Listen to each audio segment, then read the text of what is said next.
this is who I am, and I'm going to talk about wheat today. It's about history, types of wheat, maybe not so much growing in the backyard, but some things you can take, and some things I think everybody should know about wheat. So before we start, everybody knows what that is, right?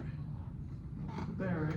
I don't know what type they are. No, I don't know what Are type we they supposed to are. be able to type them by this? We can. Can you? Okay, that's just something fun. I always show those to kids, because a lot of times, Oh, yeah, Yeah. okay.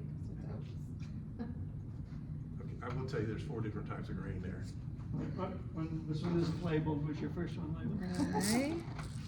Okay, so there's wheat. I think that's the first one I gave you, and I think that's soft wheat, and we'll talk about the differences of wheat. Okay. One of them's rye, one of them's barley, and one of them's oats. And those are all considered to be small, what they call small grains. Okay. So, anyway, that's kind of fun to look at. So, before we start, I always ask everybody, what is extension? And then, of course, in the land-grant university, which is what Virginia Tech is, there's 3 missions of the land-grant university. The first one's teaching, and that started with the Morrill Act of 1862. There we go. And we talk about teaching, and then in 1890, they decided to have the second land-grant act, and that's where we were talking about Virginia State, which is a historically black university. That's where they came out. Now, Kansas and Iowa do not have those. They don't have a second one? No, they don't. Okay. Oklahoma does.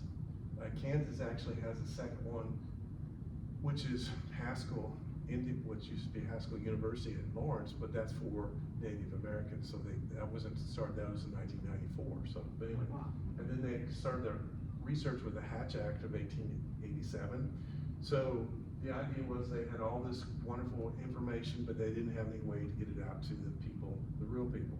So that's when they started with cooperative extension with the Smith-Lever Act of 1914. That's how that all came about. So, you know, I always ask folks like Virginia Tech is there, and some of them tell me for their football team, but that's another story. But one of their missions is extension. Sometimes they forget that, but that's one of their missions.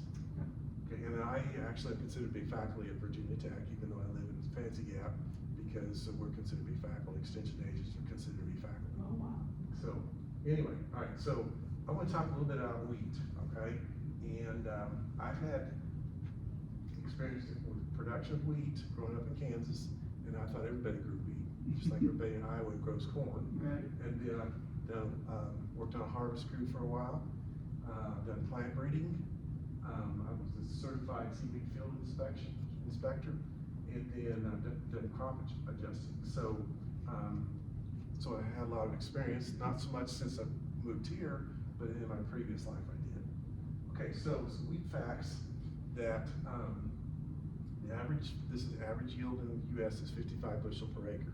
Some people could get over 100, 120, and then I've got wheat, we weren't getting 5 bushels through drought and hail and so on. A wheat weighs 60 pounds a bushel. Do you know what corn weighs? It weighs 56 pounds a bushel. Okay. And then oats there weighs 35 pounds per bushel. So some facts there. I looked up in Hutchinson, Kansas this week. I looked up the price of hard red winter wheat. It's $5.79, which is not very much. Oh, it's not? No. It was over $10 just a few years ago. But through things that are going on right now, it's really down. And corn is down too. Yeah, corn's down. We care about the corn. I'm curious, which state or area is like the best wheat grower? Okay, well, we're going to. You're going to do that? We're going to talk about that. Yeah, we're going to talk about that. So, HRWW is hard red winter wheat. We're talking about types of wheat.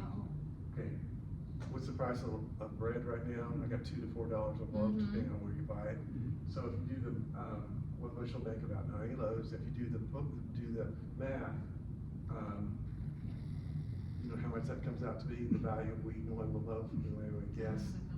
It's like 6 or 7 cents. Yeah, 6.5 cents. Yeah. So the bread wrapper is actually more expensive than wheat in the bread.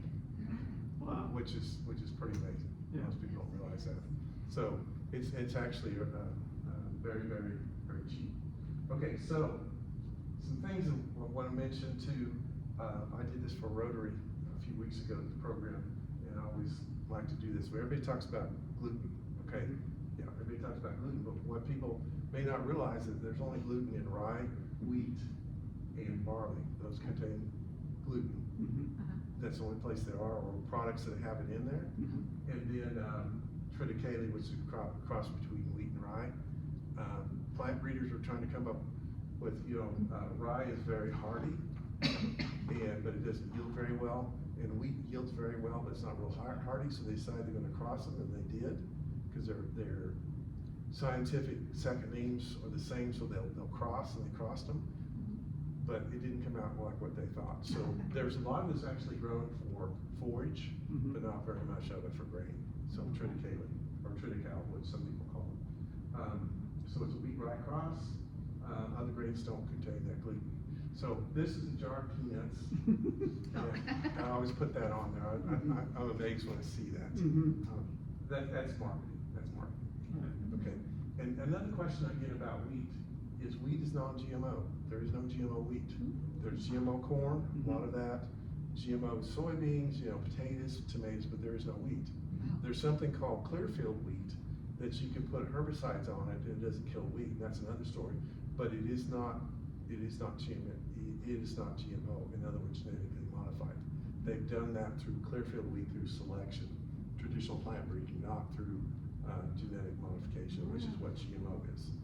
Is it glyphosate they spray on the wheat? Really? Well, yeah, it is. Yeah, it is. Because I worked for a plant breeder at Virginia Tech before I started with Extension, and that's what we did. Okay. Different varieties. You could tell the varieties that were susceptible, which one. Yeah, right. But anyway, so I always have fun with this. This is Triscuits, and of course they're made of wheat. And then if you look right here, it says it's non-GMO, which is true. But wheat doesn't have GMO in it. So I always like that. So it's not commercially available. It is around, but it's not been released. Okay. And there's some real issues with it too, why they don't. Okay, so wheat is a self-pollinated plants, and this is where we get in with the gardening part of it. Everybody know what self-pollinating means?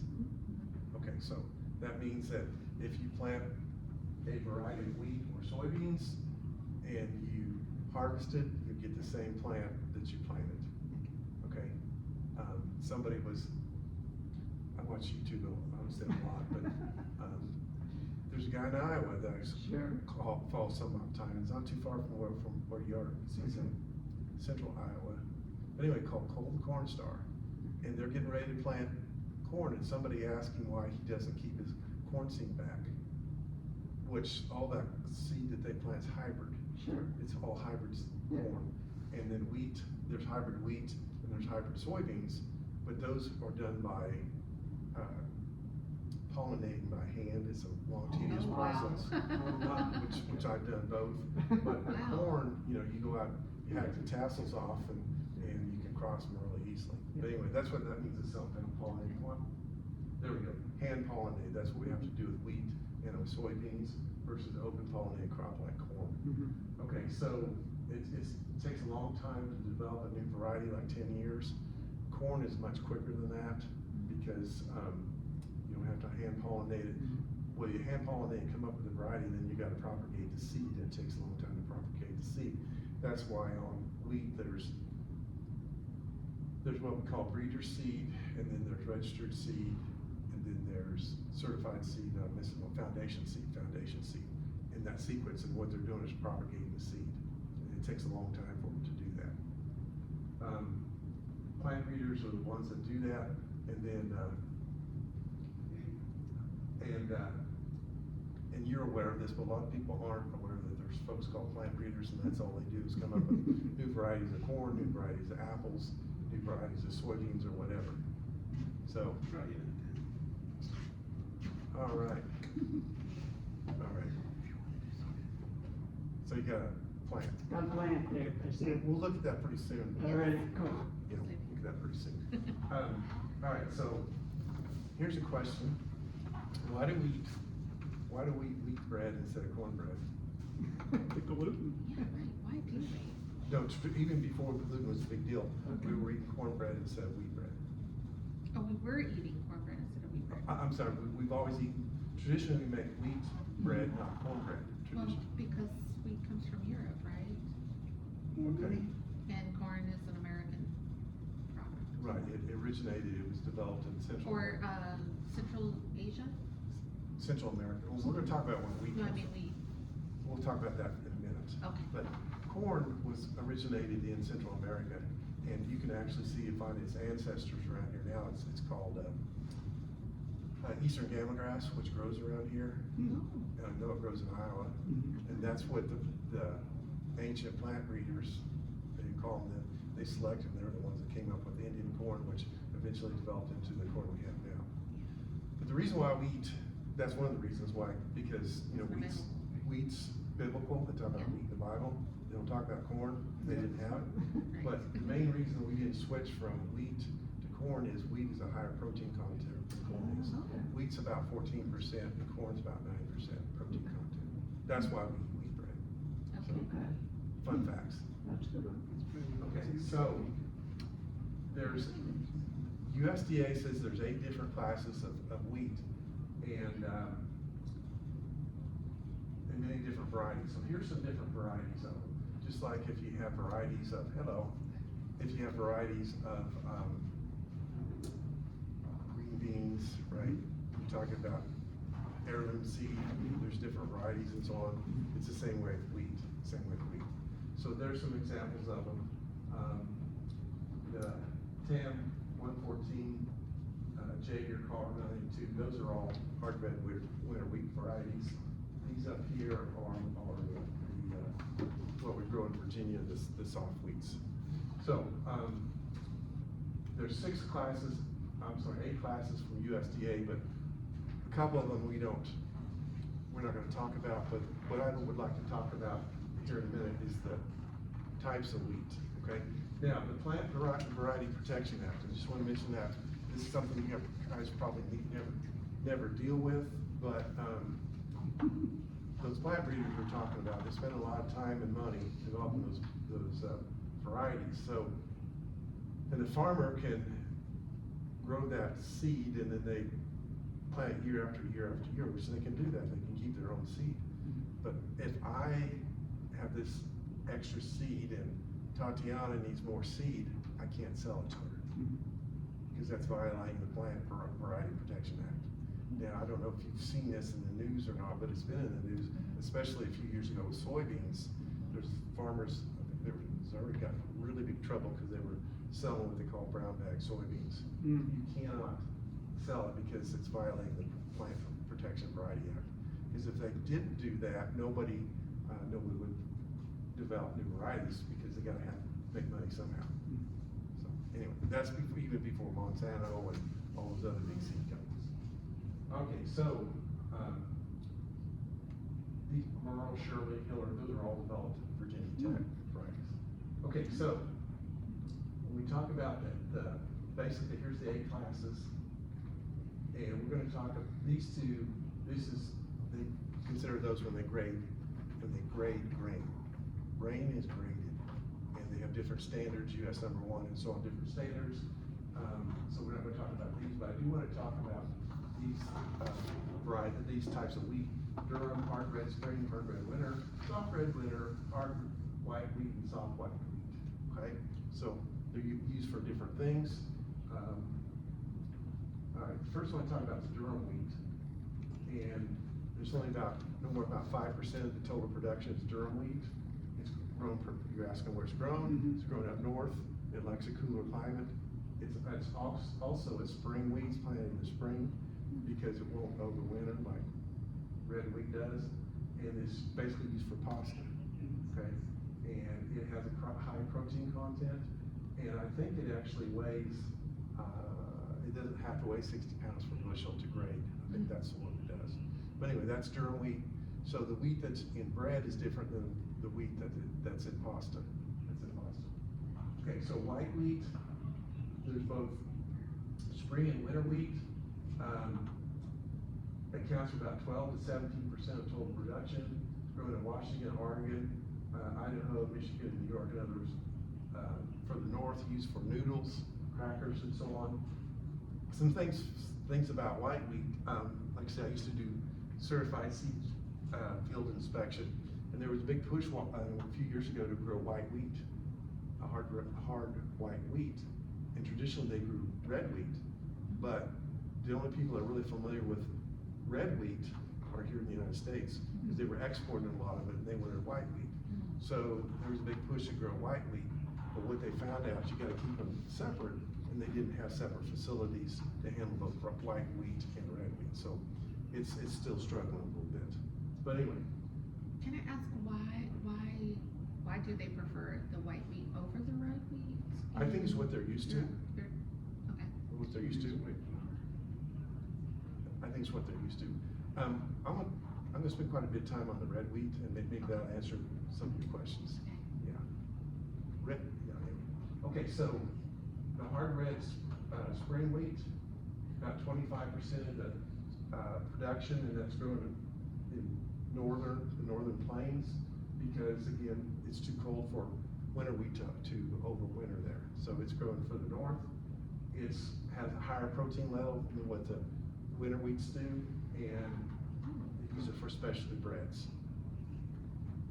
Okay, a lot of times they'll blend that with lower quality protein wheat. Okay, then there's a soft red winter wheat. That's what is grown in Virginia. There's a lot of grown on the eastern shore and up in the northern neck. So in eastern Virginia, we don't grow much around here because we don't really have the land to farm a lot. That's why they grow vegetables here. Is it too cold here to grow this? It's too wet. Too wet? It's very damp. It's very damp. Yeah, see, I work for Dr. Griffey at Blacksburg, and it's pretty damp there too, because we have the high climate, and it doesn't ever get very warm here, really.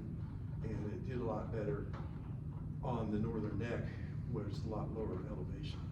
So it's a little bit. Humidity more than temperature. Yeah, well, in combination of that, yeah. It made it great to study diseases, because diseases like moisture. But anyway, so it's grown primarily in states along the Mississippi and the eastern states. Like I say, it's grown in Virginia. That's what we grow here in Virginia. And most of the flour that's milled in Virginia, that's what it's milled from, is the soft red winter wheat. Okay, so it's used for cakes, flours, and crackers. Okay, cakes, cookies, and crackers. So if you notice, all these flours are used for different things. Okay, so there's a picture of it. And again, a grain grader can look at these different kernels, and they can look at it and say, well, that's hard red winter wheat, that's soft red, that's durum, and so on. And if you look at them enough, you can actually do that. That's, I don't know if you want to pass those. Yeah. Pass those Yeah. around. Yeah. This is actually, This is this one, right? well, It's red. Is that the red wheat? yeah, that's soft red winter wheat. Yeah. Yeah, because I don't have any hard red winter wheat.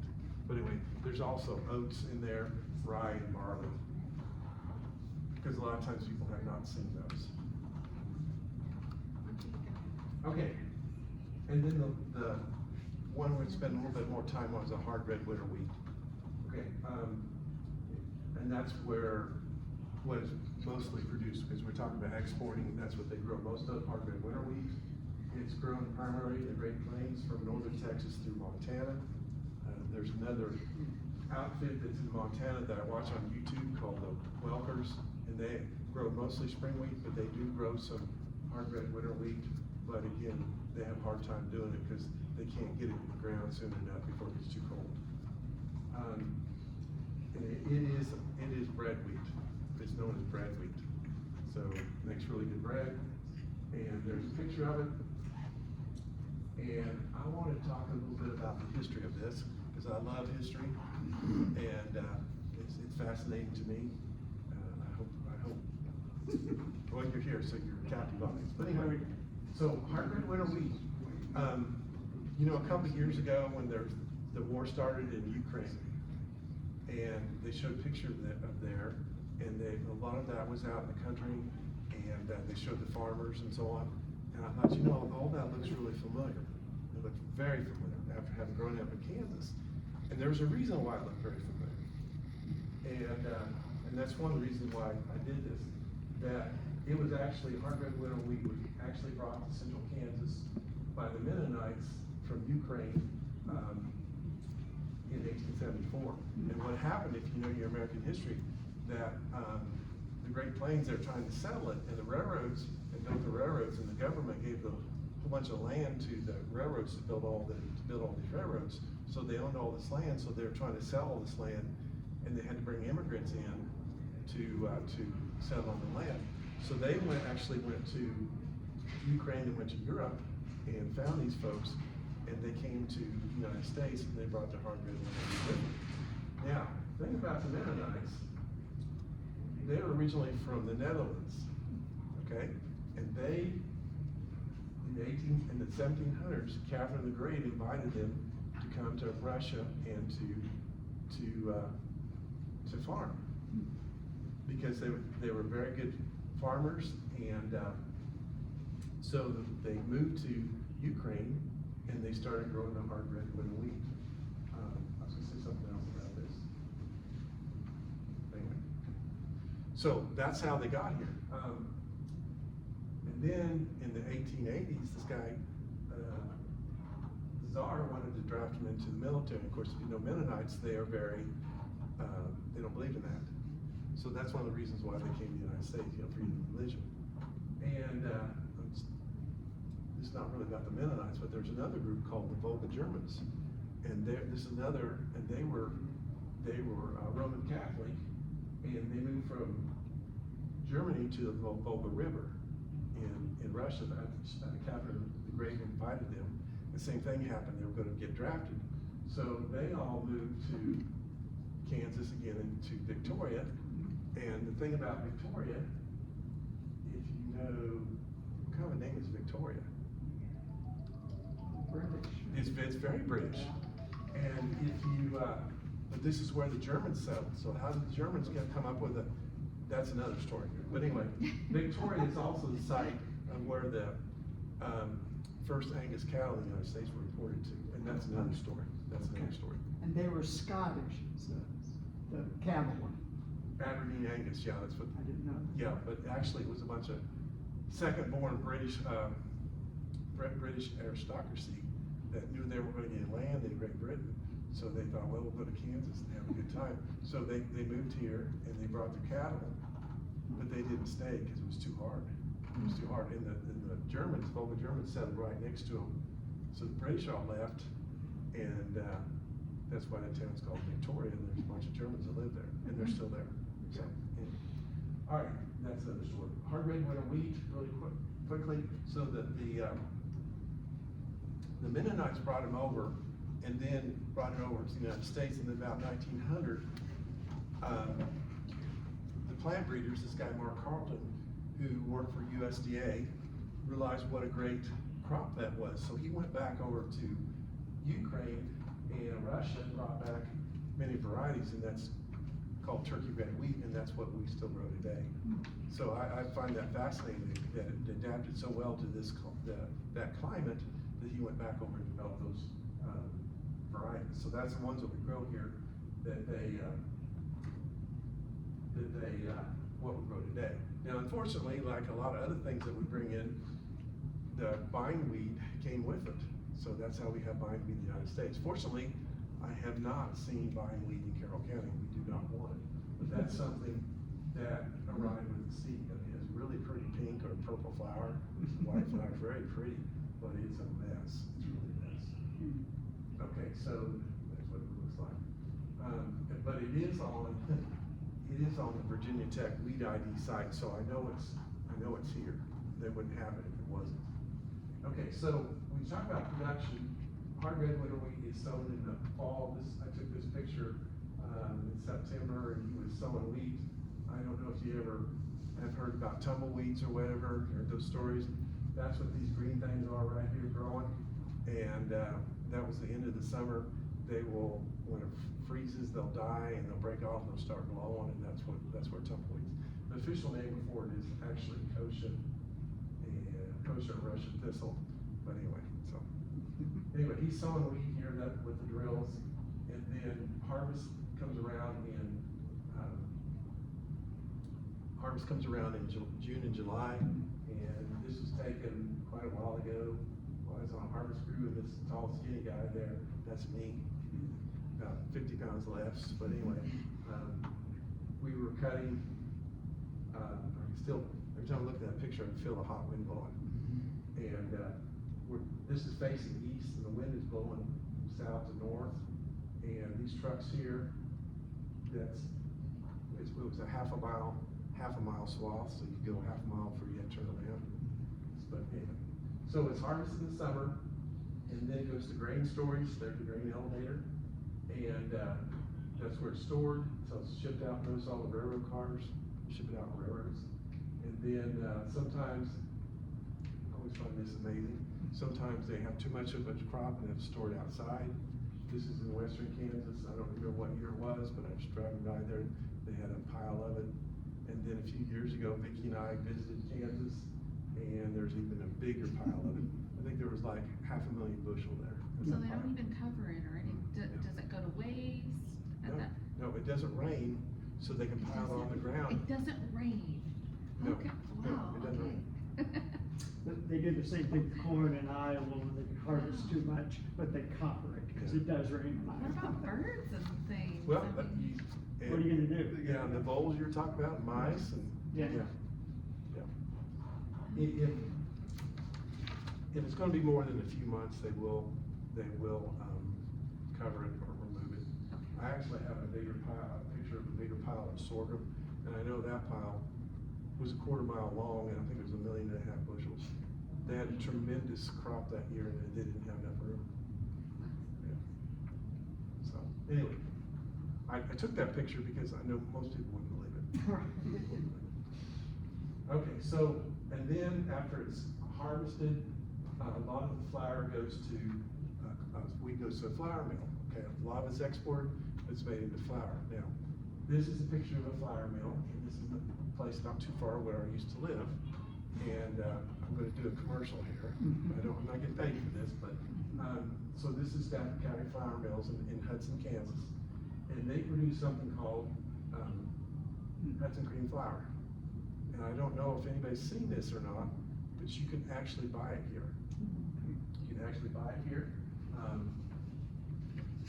It's the only short patent flour, which means that it's been, they call it sifted. I get sifted one more time, and it's only short, and that's what the short patent means. It's only one in the United States. This is a family-owned business, and it's a regional brand, but you can actually buy it here. And the reason why you can buy it here, I have to tell this story.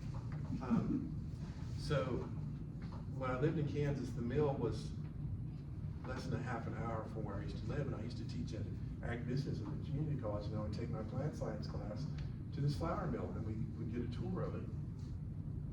And we always got 5 pounds of flour apiece from the tour.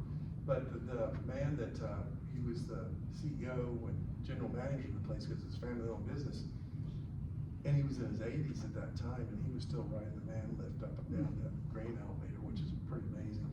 But he told the story that, because I asked him, where do you sell this? And he said, well, it's a regional brand, but you can buy it in Tennessee, in the Mid-Atlantic states. And he told the story that in the 1930s, this guy had graduated from a local college, and he got a job at Union Carbide in Kingsport, Tennessee, which is not called Union Carbide anymore, is it? The plant is still there, but it's a different name. So he was going to move there, but his wife would not move unless she could get Hudson cream flour to make biscuits out of it. So they started shipping it back here. And so I moved here in 2010. I wasn't real excited about moving here. You can ask Vicki about that sometime. But anyway, we were in Super Dollar, which is a branch of Food City in Hillsville, and I'm pushing the cart down the buggy down the aisles, and I looked over at the flour, and there was Hudson cream flour. And so I knew it was going to be okay to live here. And I thought of that story, why it's here. I was actually surprised to see it was this far east, but then I realized, then I learned that Food City, their distribution center is in Abington, which is right next to Kingsport. And I asked the manager of the place several times why I was here, and he couldn't tell me, but I knew. But anyway, it makes great biscuits. Yeah, so this is where it makes the best biscuits. Yeah, and here's the recipes for it. And I'll pass it on. I think we got it. You already did? Okay, Yes. okay, very good. Yeah. And I had this friend that he was a songwriter, and he played guitar, and he had a song. First time I heard him, he had a song about biscuits. And of course, he doesn't think the canned biscuits are any good. So I said, "You ever tried Hudson Cream Flour?" And he said no, and I think I gave him some. And his wife, a few weeks later, called my wife up, and Terry said, "What did you do to Chris?" And Vicki says, "What?" He said, "We won't quit making biscuits," because he liked that Hudson Cream Flour. But anyway, so it's we talk about wheat flour. It's something to think about, and I think that's my presentation, and that's a picture that was taken this last summer that John Deere combine, and they're harvesting wheat. So when you talk about backyard wheat, a couple things to think about, and Tatiana said it was 10 by 10. Mm-hmm. Okay, so if you do the math, the seeding rate of it for an acre of wheat is about somewhere between 60 and 90 pounds per acre. You ever heard the term bushel and a peck, a hug around the neck? Mm-hmm. Well, that's the seeding rate for wheat.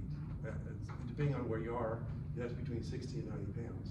So if you do the math, there's 43,560 square feet an acre. You do the math, that kind of tells you how many pounds in that 10 by 10. And they're also saying, depending on the soil test too, that it's somewhere around 40 pounds of nitrogen to grow wheat per acre, depending on what your yield would be. So. Okay. 1 acre would be enough to grow enough wheat to make bread for a family for a year. 1 acre. Oh, I thought you said 10 by 10. 10 by 10 is enough enough to make 2 months. Okay. Really? That's what I read, but I read 1 acre is enough for Okay. for an entire year for a family of 4. Is that correct? Would you Okay, say that's well, correct? Let's do that. He told us what was 50 bushels an acre? 55 bushels per acre is what you said, Yeah, and makes 90 loaves. 90 loaves per bushel, so, Mhm. so how Oh, many? per bushel. Per bushel. Yeah, so then that's Yeah. math is wrong. Yeah, that would be, That would be way more than enough. We could Yeah. start our own mill with that. yeah. So what would that be then? Cause I don't have my phone. I need to know math. Okay, so, So we only need 1 bushel for a family of 4, basically, for a year. That's yeah, it fine. depends on how much bread you eat. Right. If you ate a loaf of wheat, yeah, that only be 52 loaves, so we only ate 2 loaves. So yeah, it's 1 bushel. 1 bushel. Yeah. And then, so is that the 10 by 10? Is that it? No, that's gonna be. Well, I'm doing it in my head, I'm getting. I- So it's 43,000 square feet to an acre? 43,560 square feet. Okay, Square so feet. let's go for it. 43,560 acres. It would have to be like 30 by 30. That's 30 not- by 30. That's I'm not- doing it rough. That's not more reasonable. Yeah. That's reasonable, and it's a great cover crop, Yes, and you were saying that's what most people grow wheat for? yes, and in this part of the world, very few people harvest wheat Mhm. because, but a lot of people grow it for a cover crop. If you actually see the corn farmers, that they'll plant it in the fall after they take their corn off, and then they'll let it grow up till about this time, and then they'll spray it or roll it to kill the weeds, and then they'll plant their corn in it, and that way it cuts down erosion. They don't have to till the soil, they'll no-till plant it in there, it makes a great cover crop. So Even if we weren't gonna grow it for bread, it'd be awesome to put on our gardens this Right. fall? yeah, Is that when we for plant the a seed? cover crop. Yeah, actually, I When's the use- best time to plant? When's the best time to plant? Yes. Okay, somewhere around 1st of October, middle of September, 1st of October. Okay. Yeah, and I use rye, and I thought about using wheat as a cover crop on my garden, Mhm. so. But in the garden, rye also is a good choice. Yeah, for because cover crop. for cover crop, because it'll actually, because it gets taller, so it'll have more full, debris than what wheat will. So, It'll prevent weeds as well. yes, yes. And the idea, of course, of a cover crop on a garden, that you roll it and then you plant right into the cover, so you're not tilling it. See, every time you till your garden, you stir the soil, and then that light treats the weeds, and then the weeds sprout. So if you're only disturbing the soil where you're making the trench to plant, you don't have as many weeds. So if we're harvesting like a 30 by 30 garden, if we wanted to get those berries to make some bread, what is the best way to hand harvest them? Just cut them right off with scissors See the or? pictures with the size? Yeah. Yeah, and Okay, I don't own those. Could I do garden shears? yeah, yeah. And then bundle, put them in sheaves, bring it in the sheaves, and then Yes. you have to, put them on, have a thrashing floor, lay them on the ground, make sure they're good and dry, Uh-huh. and then, they flailed them is what they did. I think they flailed them on the floor, and the seed berries dropped out, and then you sweep them up and winnow them and clean the chaff out of it, and you have your seed. Do they need to be dried or is it already dried at that point? It needs to be less than 14% moisture, so yeah, it needs to be pretty dry, because if it's not, Mhm. it's not gonna keep. So you just put it up somewhere dry and let it dry out, and then you're Yeah. able to blend and mill it. Yeah, and see, what they're doing right there, Mhm. that wheat is really, really, really dry. It's probably, we can see the dust coming out of that. Yeah. Although I can see the trees behind it, a lot of times you can't even see the tree, so much dust coming out of it. But, that's why it goes dry. So that's less than 14, that's probably more like 10% moisture. So if it's that dry, it'll keep, but any more than about 14%, it won't keep. So you wanna make sure it has dry. And what's the best variety to plant in our area? That's a good question. I can give you a variety of trials. A soft wheat would be a good one to grow, because the hard wheat is really not adapted to this area. Mm-hmm. So a soft wheat, well, that Merle that I mentioned, that Killard's another one, would be a good one. And that's generally really good for cakes and cookies. Yeah. And Yeah. But I know a lot of people swear by the flour that's, what was the mill? Was that by Roanoke? There was a mill that a lot of people swear, I think it shut down, they swore that by that flour. Mhm. And I know it was locally grown wheat, Okay. so that would have been soft wheat. nice. So you could make bread from the Oh, soft yeah. wheat, Oh, yeah, even though it's not preferred. yeah, because the hard red butter wheat's the bread wheat.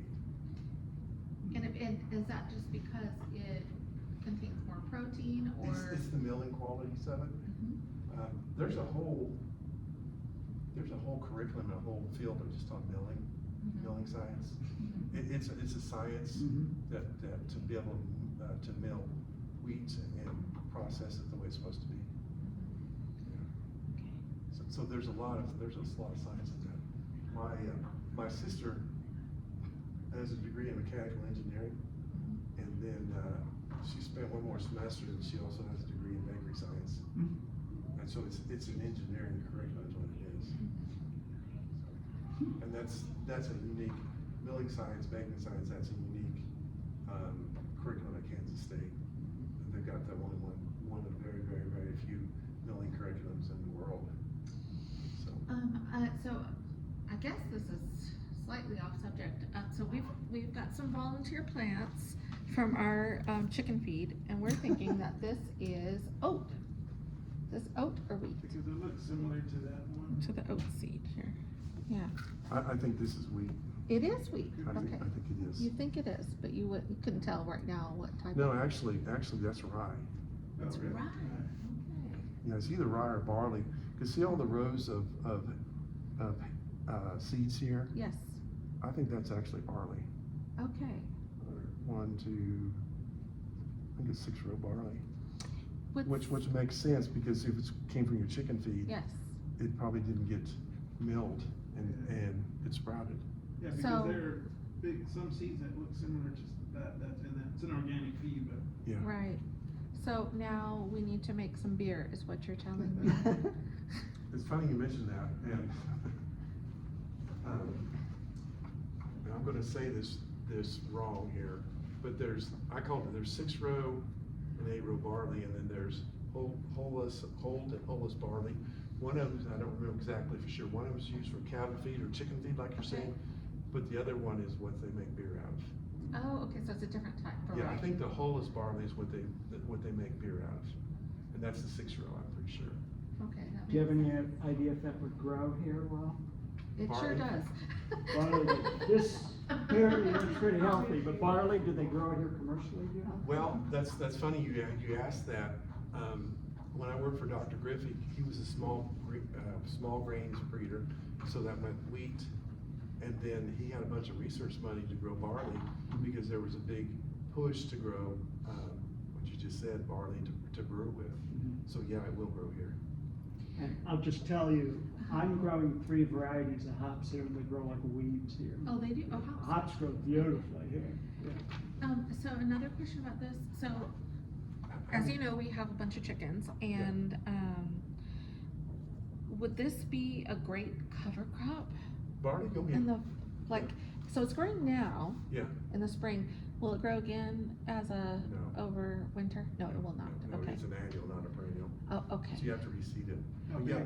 We'd have to reseed it, but But yeah, you can plant in the fall. I could, Yeah, and it would over winter. and it would be a good cover crop as Yeah. well? Yeah, Is it as good as wheat? for a cover crop? it's about the same. About the same, okay. And we could essentially, we could pick these and then add it to the feed? Yeah, when it gets mature and dried down, yeah, you thrash them out. Cause this is barley. I put the glasses on, I think that's barley right there. This is rye, and this is oat. That's barley. That's barley, That's oh, what okay. it looks like. Yeah, yeah. It's all Okay. like that. Yeah. Actually, wheat and rye, wheat and barley look very similar. The difference is, Mhm.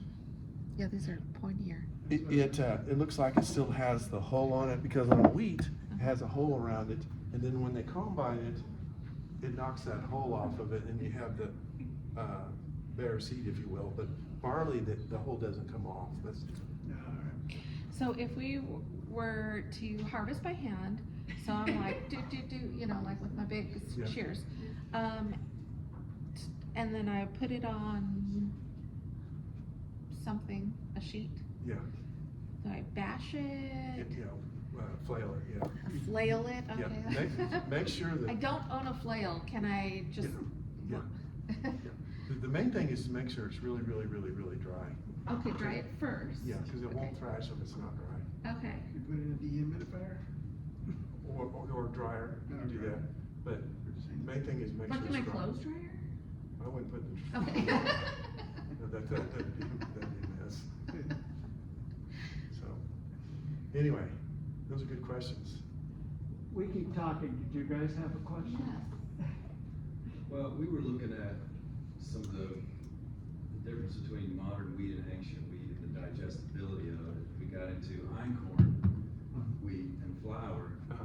and we love the flour because it's so digestible, it's so full of protein. So I got hold of some einkorn wheat, Mhm. and I did a test last year, and we're in the northern part of North Carolina, Mhm. and it just didn't do well. I've heard that stuff can grow almost anywhere, Yeah. but Are you up on the mountain still, or are you? we're in the hills, and Okay. it's, it may be too wet where we are, is what I'm guessing. Yeah. And that's why you don't see a lot of commercial wheat in this area. And most of the wheat, basically east of Kansas, if you will, it's grown as a rotational crop. They grow a little bit in Iowa. I know they grow some in Missouri and Illinois. And the reason why they grow it is a rotational crop, because you can't plant corn continuously because of pests, and that's why they grow it. So, and that's, So still continually grow it, but just for that reason? When you said you had trouble growing, I'm just curious, the plants weren't healthy, or what kind of trouble did you have? Well, we're brand new at it, so I didn't prepare the area good enough, and there was too many weeds and other, plants coming up competing with it, and then a lot of it just didn't germinate, just never. I put it in with a drill, and it just never came up at all. Do you know what month or whatever you put it in? It was late spring. Yeah. last year. And it was wheat. Yeah. Beside corn. It was einkorn, but we got it out of, I got it from, I wanna say Idaho. There's a place up there that's doing an whole organic ancient wheat thing. They've got 3 or 4 varieties, and I bought it from them. Yeah. You know how to do a germination test, don't you? No. Oh, it's really difficult, and I would recommend that you do this.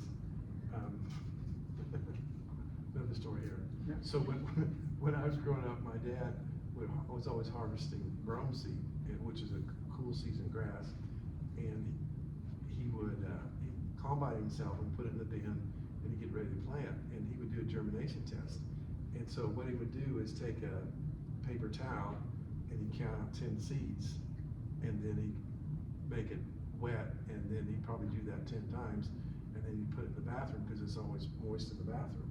And then he'd wait about a week or so, and then he would run through all those paper towels and see how many of them sprouted, so he would know what the germination rate is. So hopefully they told you what the seeding rate should be, how many pounds how many pounds per acre. Yeah, I don't remember now, but it was a little bit more Yeah. than what you stated a minute ago for Yeah. hybrid wheat. Yeah, so that's, and they actually should tell you the germination on that, but if they didn't, you could do your own germination test. Okay. So if it's, like 50% germination, which hopefully will be higher than that, well, you double the amount of seed that you're gonna plant, and only half are gonna sprout. So I always thought that was a pretty rinky-dink way of doing a germination test. So I go to Kansas State, and I was working for a soybean breeder, Dr. Shapaw, and we were doing plots, and so we were gonna do a germination test. You know how we did the germination test?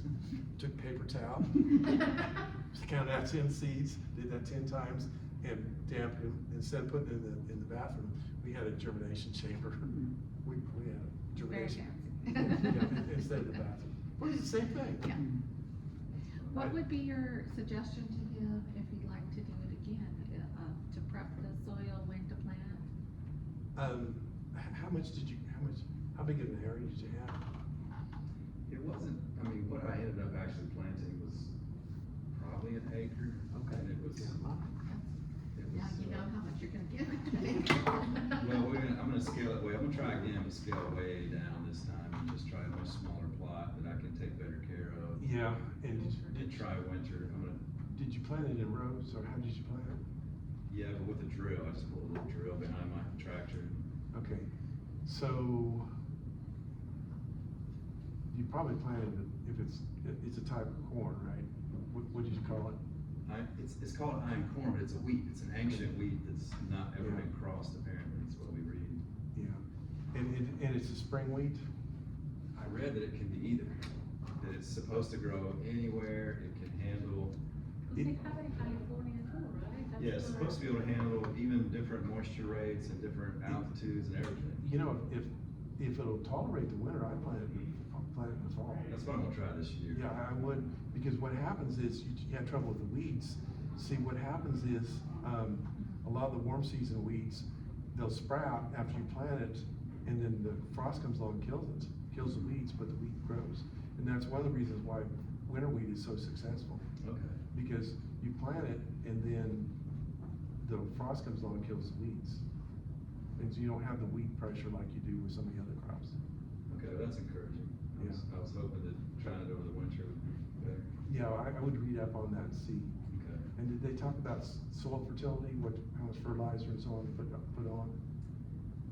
What I was reading was like all natural, organic, like how to do this without sprays and without anything, Right. and that's what we tried. Right. But our soil is terrible, by the way, it's What- horrible soil, so we're trying to get it healthy, I- a slow way. Yeah, I would definitely do a soil test, Okay. and then they'll recommend so much phosphorus or nitrogen, whatever, and you can put that on organically, Okay. organic. But that's a good way to start, to see where you're gonna start. Okay. And what county are you in? Oh, we're down in North Carolina in Rockingham County. Okay, yeah, your extension agent should be able to have the boxes and the information, and they'll send it off. Oh, to test the soil, okay. To test the soil. Yeah.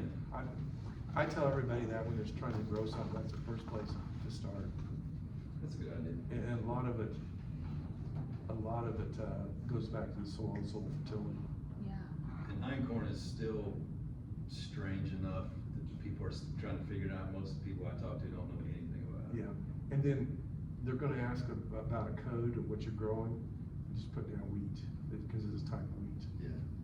And they'll make a recommendation on, you know, how much fertilizer to put on. The big thing is what the pH of your soil is too. Okay, we'll get that checked. Yeah. I was gonna say,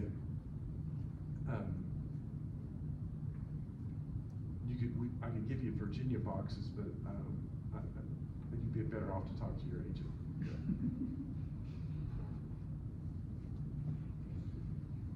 Anything else?